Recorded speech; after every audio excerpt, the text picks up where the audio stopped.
ഈരാറ്റുപേട്ട ഇന്നലെ കണ്ടതിൽ ഏറ്റവും വലിയ വെള്ളപ്പൊക്കമാണ് ഇന്നലെ നടന്നിരിക്കുന്നത്.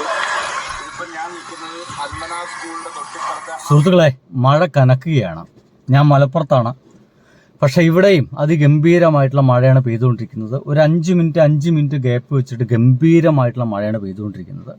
ഒരുപക്ഷെ വെള്ളക്കെട്ടുണ്ടാവാൻ, ഒരുപക്ഷെ നമ്മൾ ഒരിക്കൽ അനുഭവിച്ച ഒരു വലിയ ഒരു അവസ്ഥയിലേക്ക് നമ്മൾ ഒരു കാരണവശാലും എത്തല്ലേ എന്നുള്ളതാണ്. കാരണം അങ്ങനത്തെ ഒരു സിറ്റുവേഷനിലേക്ക് നമ്മൾ എത്തിക്കഴിഞ്ഞാൽ എന്തായിരിക്കും ഇനി കേരളത്തിൻ്റെ അവസ്ഥ, നമ്മുടെ ജനങ്ങളൊക്കെ അവസ്ഥ എന്തായിരിക്കും എന്നുള്ളത് ഒന്നും പറയാനേ സാധിക്കത്തില്ല. ഇപ്പം തന്നെ അതിഭീകരമായ അവസ്ഥയിലാണ് 2-3 മരണങ്ങൾ സംഭവിച്ചെന്നാണ് ഇപ്പോൾ കിട്ടുന്നൊരു വിവരം. അതങ്ങനെ തന്നെ തുടരുകയാണെങ്കിൽ, ഒരു മഴ ഇങ്ങനെ തന്നെ തുറന്നു പോവുകയാണെങ്കിൽ അത് ഭീകരമായിട്ടുള്ള അവസ്ഥയിലേക്ക് എത്തും. എന്തായാലും നമുക്കൊരു പരിചയമുണ്ട്. ഒരിക്കൽ നമ്മൾ ഇങ്ങനത്തെ ഒരു വലിയ വെള്ളപ്പൊക്കം ഉണ്ടായ സമയത്ത് നമ്മളത് എങ്ങനെയാണ് നേരിട്ടത് എന്ന് പറയുന്ന ഒരു പരിപാടി നമ്മുടെ മലയാളികൾക്ക് പരിചയമുണ്ട്. ആ ഒരു പരിചയത്തിന് പുറത്തായിരിക്കണം ഇപ്പോൾ മത്സ്യത്തൊഴിലാളികളും മറ്റുമൊക്കെ ഇവരുടെ ജീവൻ രക്ഷിക്കാനും മറ്റുമായിട്ട് ബോട്ടും വേണമെങ്കിൽ വഞ്ചിയുമായിട്ടൊക്കെ വരാമെന്നൊക്കെ പറഞ്ഞിട്ടുണ്ട്. ഈ സമയത്ത് നമ്മൾ ആരെ കേൾക്കണം എന്ന് വെച്ച് കഴിഞ്ഞാൽ എനിക്ക് വേറെ രക്ഷയില്ലാത്തതുകൊണ്ടാണ്. കേരളത്തിന്റെ പല ഭാഗങ്ങളിലും കനത്ത മഴയാണല്ലോ. അതിലൊരു ജാഗ്രത പാലിച്ചു പോകേണ്ടതായിട്ടുണ്ട്. ആവശ്യമായ നടപടികൾ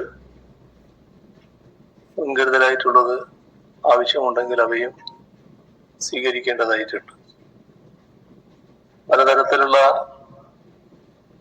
പ്രയാസങ്ങൾ ഇതിന്റെ ഭാഗമായി അനുഭവിക്കേണ്ടി വരുന്നവരുണ്ടാകും.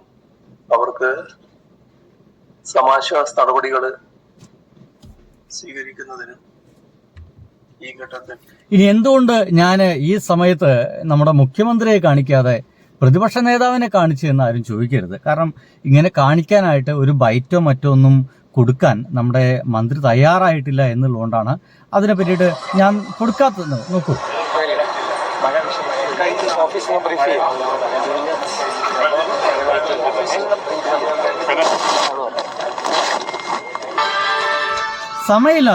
സമയമില്ലാതെ നിങ്ങളത് വിചാരിക്കരുത്. മഴക്കെടുതിയിൽ പ്രതികരിക്കാതെ മുഖ്യമന്ത്രി എന്ന് പറഞ്ഞിട്ട് ഓഫീസിൽ നിന്ന് ബ്രീഫ് ചെയ്യുമെന്നാണ് ഇപ്പോൾ മറുപടി എന്നൊക്കെ പറഞ്ഞിട്ട് മനോരമയാണ് കൊടുത്തിട്ടുള്ളത്. കൈരളിയൊന്നുമല്ല, മനോരമയാണ് കൊടുത്തിട്ടുള്ളത്. തിരക്കായതുകൊണ്ടാണ്. നോക്കട്ടെ, ആ ദൃശ്യം ഞാൻ ഒന്നുകൂടി കാണട്ടെ വിചാരിച്ചു. അല്ല, അത് കാണാൻ രസം. കണ്ടോ, അദ്ദേഹം ഇങ്ങനെ ഇതിൽ നടന്നു പോവാണ്. ഓഫീസ് ബ്രീഫ് ചെയ്യാൻ പറഞ്ഞു. അല്ലെ, ബ്രീഫ് ചെയ്യും, അതിനെപ്പറ്റി വിവരങ്ങൾ കിട്ടും. എന്തായാലും ബ്രീഫ് ചെയ്യുമോ ഇല്ലേ എന്നൊക്കെ ഇതിൻ്റെ അപ്പുറത്തേക്ക് നമ്മളിപ്പോൾ എക്സിലൊരു പുതിയ നിർദ്ദേശം വന്നിട്ടുണ്ട്. മഴക്കെടുതി ദുരന്ത നിവാരണ പ്രവർത്തനങ്ങൾ ഏകോപനം റവന്യൂ മന്ത്രിക്കാണ്. പുനരധിവാസ പ്രവർത്തനങ്ങൾ വേഗത്തിലാക്കുമെന്ന് പറഞ്ഞിട്ട് VD സതീശൻ മുഖ്യമന്ത്രിയുടെ ഒരു പോസ്റ്റ് വന്നിട്ടുണ്ട് എന്നുള്ളതാണ് ഒരു പുതിയ വിവരം കേട്ടോ. ഏത് സാഹചര്യം നേരിടാൻ പോലീസും ദുരന്ത നിവാരണ സേനയും സജ്ജമെന്ന് മുഖ്യമന്ത്രി VD സതീശൻ എക്സിലൂടെ അറിയിച്ചു. ചില ആൾക്കാരൊക്കെ അതിൻ്റെ ഇടയിൽ പുള്ളി നൈസായിട്ടൊന്ന് ഒഴിവായതാണ്. എല്ലാ സംഗതിയും റവന്യൂ മന്ത്രിയുടെ തലയ്ക്ക് അങ്ങോട്ട് ഇട്ട് കൊടുത്തിരിക്കുകയാണ് എന്നൊക്കെ പറയുന്നുണ്ട്. അങ്ങനെ എന്തൊക്കെ പറഞ്ഞാലും ഒരു ദുരന്തം വന്നു കഴിഞ്ഞാൽ ആ ദുരന്ത നിവാരണ ആ ഒരു സമിതിയുടെ അധ്യക്ഷൻ, അതിൻ്റെ ഒരു ഏറ്റവും ചുക്കാൻ പിടിക്കുന്നത് മുഖ്യമന്ത്രി തന്നെയാണ്. അദ്ദേഹത്തിനാണ് അതിൻ്റെ ഒരു പ്രധാനപ്പെട്ട ചുമതലയുള്ളത്. ഇനിയിപ്പോൾ പല ആൾക്കാരും ഇങ്ങനെ താരതമ്യമൊക്കെ ചെയ്യുന്നുണ്ടായിരിക്കും. എന്തൊക്കെയായാലും നമ്മൾ മനസ്സിലാക്കേണ്ട ഒരു കാര്യം എന്താ വെച്ച് കഴിഞ്ഞാൽ, പിണറായി വിജയനെ പോലെ ഒരു ഭയങ്കര ഒരു ത്രട്ടനായിട്ടുള്ള ഒരു സിറ്റുവേഷനൊക്കെ വന്നു കഴിഞ്ഞാൽ അതിനെ പിണറായി വിജയൻ എങ്ങനെയാണ് കൈകാര്യം ചെയ്തത്, ആ ഒരു രീതിയോടൊക്കെ ഇവരുടെ ആൾക്കാരൊക്കെ കൈകാര്യം ചെയ്യുന്നു വെച്ച് കഴിഞ്ഞാൽ വളരെ കഷ്ടമാണ്, നടക്കില്ല. പക്ഷെ നമുക്കൊരു മാതൃകയുണ്ട്.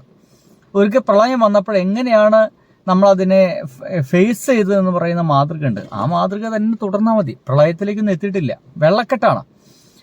ഭീകരമായിട്ട് വെള്ളം പെട്ടെന്നാണ് പൊങ്ങിയിരിക്കുകയാണ്. പലയിടത്തും ഇടിച്ചിലൊക്കെ ഉണ്ടായി, വീട് തകർന്നിട്ടുണ്ട്, ആളുകൾക്ക് മരണം സംഭവിച്ചിട്ടുണ്ട്, പരിക്കുകൾ പറ്റിയിട്ടുണ്ട്. ആളുകളെ പുനരധിവസിപ്പിക്കണം, അവരെ സ്കൂളുകളിലേക്കോ അല്ലെങ്കിൽ സ്വസ്ഥമായിട്ട് താമസിക്കാൻ പറ്റിയ സ്ഥലങ്ങളിലേക്ക് അവരൊക്കെ മാറ്റണം. അവർക്ക് ഭക്ഷണം, വസ്ത്രം, മറ്റു സൗകര്യങ്ങളെല്ലാം നൽകേണ്ടതുണ്ട്, ആരോഗ്യം, ഇതെല്ലാം നൽകേണ്ട. സമാധാനപരമായിട്ട് അവിടെ കഴിയാനുള്ള സാഹചര്യം ഒരുക്കണം, അവർക്ക് കമ്മ്യൂണിറ്റി കിച്ചൺ ഒരുക്കണം. ഒരു വൻ പരിപാടികളാണ്. എന്നാൽ VD സതീശ സാറിൻ്റെ ഒരു പോസ്റ്റ് ഇതാ ഇപ്പോൾ ഫേസ്ബുക്കിലും എക്സിലൊക്കെ ഇങ്ങനെ വന്നിട്ടുണ്ട്. സംഗതി വളരെ രസകരമായിട്ട് എഴുതിയിട്ടുള്ള, സംസ്ഥാനത്തിന്റെ വിവിധ ഭാഗങ്ങളിൽ ശക്തമായ മഴ തുടരുകയും ചിലയിടങ്ങളിൽ മണ്ണിടിച്ചിലും ഉരുൾപൊട്ടലും റിപ്പോർട്ട് ചെയ്യപ്പെട്ട സാഹചര്യത്തിൽ റവന്യൂ മന്ത്രിയുമായും ചീഫ് സെക്രട്ടറിയുമായും ജില്ലാ കളക്ടറുമായും ഫോണിൽ ബന്ധപ്പെട്ടു. ദുരന്ത നിവാരണ പ്രവർത്തനങ്ങൾ റവന്യൂ മന്ത്രിയാണ് ഏകോപിപ്പിക്കുന്നത്. 11 മണിക്ക് ജില്ലാ കളക്ടർമാരുടെ യോഗം റവന്യൂ മന്ത്രി വിളിച്ചിട്ടുണ്ട്. ഒക്കെ റവന്യൂ മന്ത്രിയാണ് കേട്ടോ. NDRSF പോലീസ് ഉൾപ്പെടെയുള്ള ഏത് സാഹചര്യം നേരിടാൻ സജ്ജമാണ്. പരിക്കേറ്റവർക്ക് മെച്ചപ്പെട്ട ചികിത്സാ സഹായവും പുനരധിവാസ പ്രവർത്തനങ്ങൾ വേഗത്തിലാക്കാനും സർക്കാർ തീരുമാനിച്ചിട്ടുണ്ട് എന്നാണ് ഇപ്പോൾ നമ്മുടെ മുഖ്യമന്ത്രിയുടെ പോസ്റ്റ് വന്നിട്ടുള്ളത്. അപ്പോൾ ഇനി എന്തെങ്കിലുമൊക്കെ വിവരം കിട്ടണമെങ്കിൽ നിങ്ങൾ എന്നോട് ചോദിക്കേണ്ട, എല്ലാ കാര്യങ്ങളും ആരോട് ചോദിച്ചാൽ മതി? റവന്യൂ മന്ത്രിയോട് ചോദിച്ചാൽ മതി എന്നാണ് ഇപ്പോൾ ഇദ്ദേഹം എഴുതിയിട്ടിരിക്കുന്നത്. ഇതാണ് നമുക്ക് ഇത് മനസ്സിലാക്കാൻ സാധിക്കുന്നത്. എന്തായാലും എനിക്ക് തോന്നുന്നത് അതിനേക്കാൾ നല്ലത് പ്രതിപക്ഷ നേതാവിനോട് പോയി ചോദിക്കുകയായിരിക്കും. പിണറായി സാറിനോട് ചോദിക്കുകയായിരിക്കും. എന്റെ വണ്ടിയാ സ്കോർപിയോ. എപ്പോ കൊണ്ടുവന്ന് വരുന്നത്? 3-4 ദിവസമായിട്ട് ഇവിടെ പണിക്ക് ഇട്ടിരുന്ന, അത് സ്റ്റാർട്ടാക്കാൻ പാടാ. അത് മൊത്തം ആയിക്കോട്ടെ. സ്കോർപിയോ മുങ്ങിക്കെടുക്കുന്നു, തൊട്ടപ്പുറത്ത് മൊത്തം ഇടിഞ്ഞു വീണുകൊണ്ടിരിക്കുന്നു. എന്താ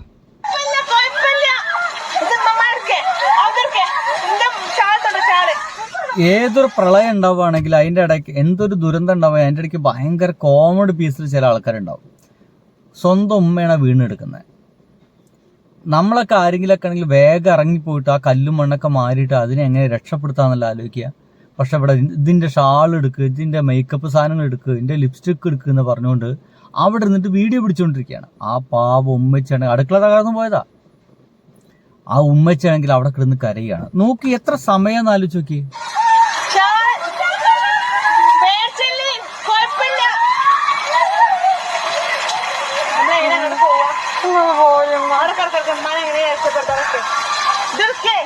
പുറത്തുനിന്ന് അവിടെ മണ്ണിടിച്ചിലിൽ വീട്ടമ്മയുടെ കാല് മണ്ണിൽ കുടുങ്ങിയതായുള്ള വിവരങ്ങൾ. വീട്ടമ്മയെ രക്ഷപ്പെടുത്തിയിട്ടുണ്ട്, ആശുപത്രിയിലേക്ക് മാറ്റി.